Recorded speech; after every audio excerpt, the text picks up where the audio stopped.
Good morning student, आपका MA previous history की class में वेलकम है। तो बच्चे आज हम जो टॉपिक स्टार्ट करने जा रहे हैं वो है रिफॉर्म मूवमेंट्स एंड वुमेन, धर्म सुधार और महिलाएं। क्या है?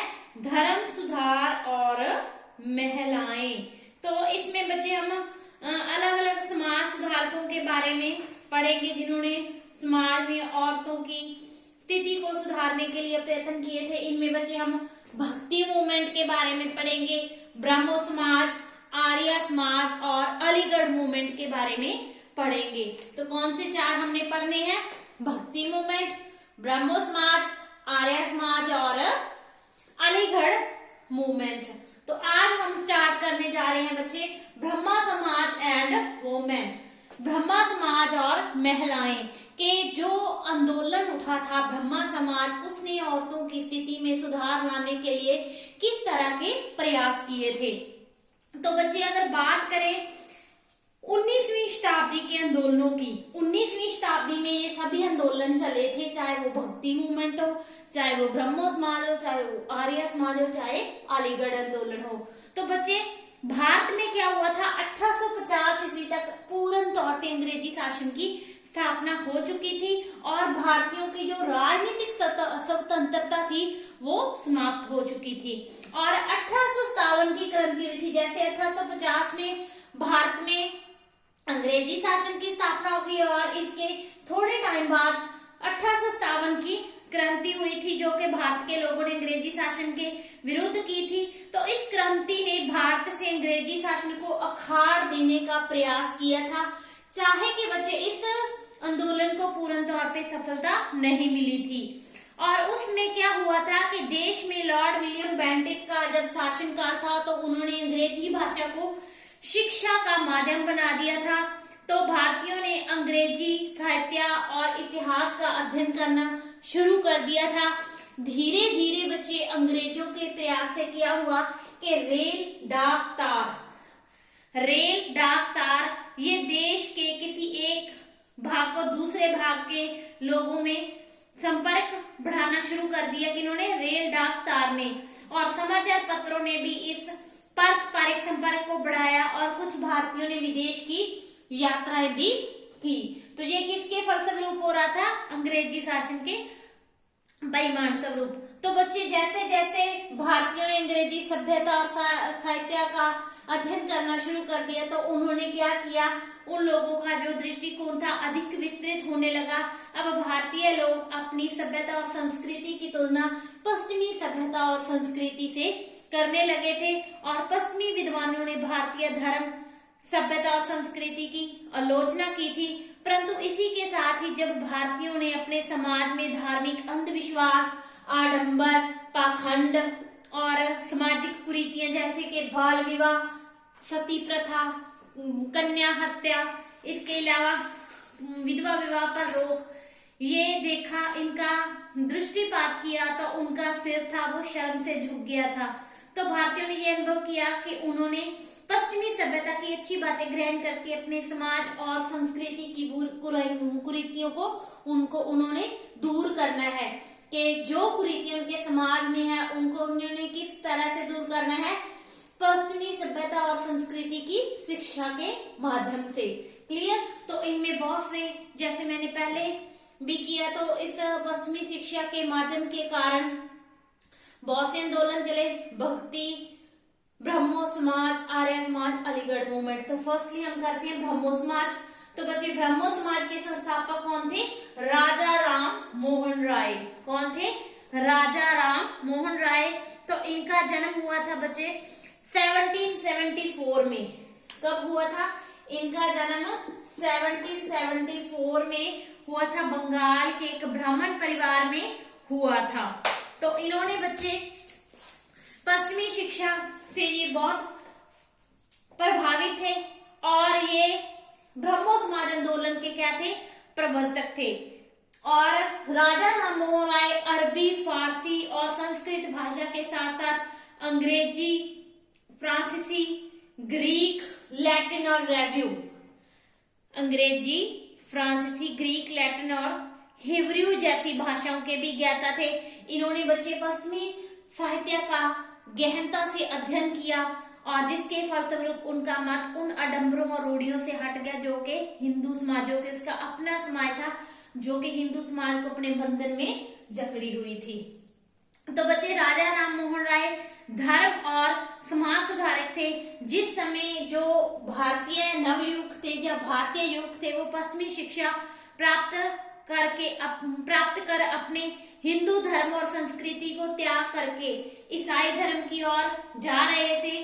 तो उस समय बच्चे राजा राम मोहन राय ने ईसाई धर्म प्रचारकों से हिंदू धर्म की रक्षा की और हिंदू धर्म के से जो आडंबर और अंधविश्वास थे उनको मिटाने का प्रयास भी किया था। तो इनकी वर्ष बच्चे 15 साल की थी। 15 साल की या 15 वर्ष की आयु में इन्होंने सबसे पहले मूर्ति पूजा का खंडन किया था। वेरी इंपॉर्टेंट, क्या किया था इन्होंने? मूर्ति पूजा का खंडन किया था और इन्होंने इसकी निरर्थकता को वेदों और उपनिषदों से प्रभावित भी किया। कि मूर्ति पूजा का खंडन इन्होंने किससे किया था? वेदों और उपनिषदों से किया था। और सामाजिक क्षेत्र में भी बच्चे इनका बहुत योगदान है, जैसे कि इन्होंने सती प्रथा, बहुपत्नी प्रथा, वेश्यावृत्ति, शिशु कन्या हत्या, जातिवाद, इनका विरोध करके समाज में नारी के सम्मान को इन्होंने बढ़ाया था। सबसे पहला प्रयत्न किन्होंने किया था? राजा राम मोहन राय ने स्त्रियों के सम्मान को बढ़ावा दिया और धार्मिक रूढ़िवादिता और कट्टरवादिता के स्थान पर उन्होंने उदारता और मानवता का सिद्धांत पेश किया था। और उनकी धर्म और समाज के क्षेत्र में भी उपलब्धियों के आधार पर डॉक्टर मैकडोनाल्ड जैसे विद्वानों ने उनको नवीन युग का अग्रदूत और पथ प्रदर्शक माना है। क्या माना है? नवीन युग का अग्रदूत और पथ प्रदर्शक। ये आपका शॉर्ट क्वेश्चन भी बन सकता है। और बच्चे इनके द्वारा प्रज्वलित की गई समाज सुधार की ज्वाला आज भी किसी न किसी रूप में समाज में विद्यमान में। आज हम देखें तो बच्चे स्त्रियों को काफी समानता मिल रही है, वो पुरुषों के साथ कंधे से कंधा मिलाकर समाज में आगे बढ़ रही है और हर क्षेत्र में स्त्रियों की भागीदारी आज के समय में है। तो इनका जो पिछोकड़ है वो किस रूप में है? कहीं ना कहीं राजा राम मोहन द्वारा शुरू किए गए प्रयत्नों में ही है। क्लियर? तो बच्चे राजा राम मोहन राय द्वारा फारसी में एक पुस्तक लिखी गई थी, तुफात उल मुवाहिदीन। क्या लिखी गई थी?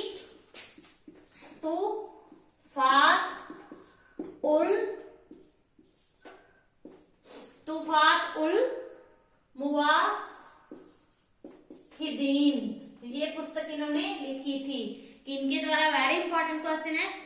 और इसमें इनको सर्वप्रथम समाज सुधारक के रूप में इनको स्वीकार किया गया था। और इन्होंने फिर बाद में ब्रह्मो समाज की स्थापना की थी 1828 में। जब ये ईस्ट इंडिया कंपनी में नौकरी कर रहे थे तो उस समय इन्होंने अंग्रेजी शिक्षा को ग्रहण किया और धीरे धीरे इन्होंने 1828 में कलकत्ता में ब्रह्मो समाज की स्थापना की। और इस ब्रह्मो समाज की स्थापना के पीछे भी बच्चे इनका जो धर्म और समाज सुधारक की छवि स्पष्ट हो जाती है।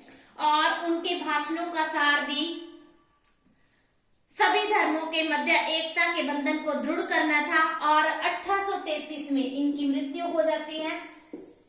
1833 में इनकी मृत्यु होने के बाद क्या होता है कि हिंदू समाज का एक मजबूत स्तंभ, हिंदू समाज का मजबूत स्तंभ किनको कहा गया है? राजा राम मोहन राय को। इनकी मृत्यु होने के बाद जो हिंदू समाज का एक मजबूत स्तंभ जो कि इनको ऊंचाई की ओर लेकर जा रहा था, उसके गिर जाने के परिमाण स्वरूप या उसके पश्चात ब्रह्मो समाज जैसे ईश्वरवादी आंदोलन को आगे बढ़ाने का श्रेय किसने किया था?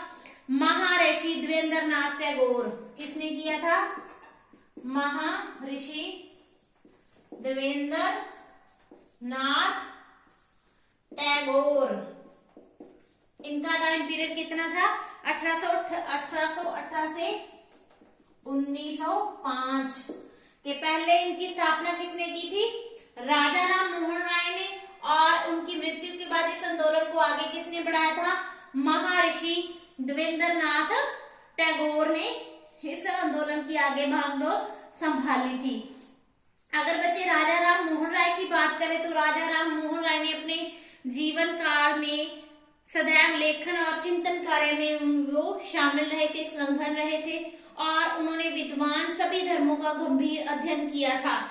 तो जो राजा राम मोहन राय थे बच्चे, वो स्वतंत्र लेखन में विश्वास करते थे और उन्होंने प्रेस पर किसी भी तरह की अंकुश लगाने के वो विरुद्ध थे। और ब्रह्मो समाज से पहले उन्होंने एक कॉलेज भी स्थापित किया था। कौन सा कॉलेज था? वेदांत कॉलेज। वेदांत कॉलेज की स्थापना किसने की थी?